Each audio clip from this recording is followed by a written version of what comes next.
ভারতীয় বিজ্ঞানীরা গঙ্গার জলের রহস্যময় বিশেষ শক্তির বৈজ্ঞানিক ভিত্তি যাচাই করেছেন, যাকে হিন্দুরা ব্রহ্মদ্রব্য বা ঐশ্বরিক অমৃত বলে মনে করে। পবিত্র গঙ্গার জল সহজে নষ্ট হয় না এবং দীর্ঘ সময়ের জন্য সংরক্ষণ করা যেতে পারে।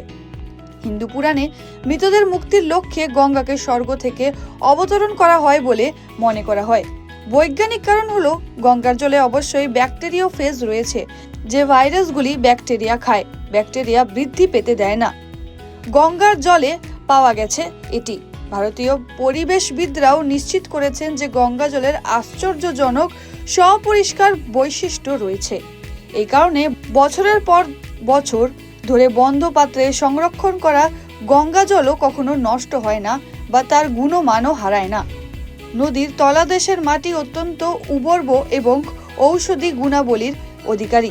এই বিষয়টিকে দৃঢ়ভাবে বিবেচনা করে যে বিশ্বের বিভিন্ন স্থানে ছড়িয়ে ছিটিয়ে থাকা ভক্তদের কাছে মা গঙ্গার আশীর্বাদ ছাড়া, সমস্ত আচার অনুষ্ঠান পালন করা ছাড়া আরও কোনো বিকল্প নেই। গঙ্গার একটি দীর্ঘ ধর্মান্তিক ইতিহাস রয়েছে এবং এটি বিজ্ঞানের বিভিন্ন দিকের সাথেও জড়িত।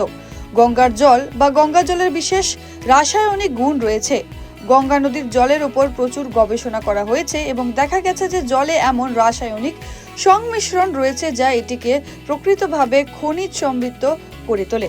এর জাদুকরী নিরাময় গুণাবলী রয়েছে।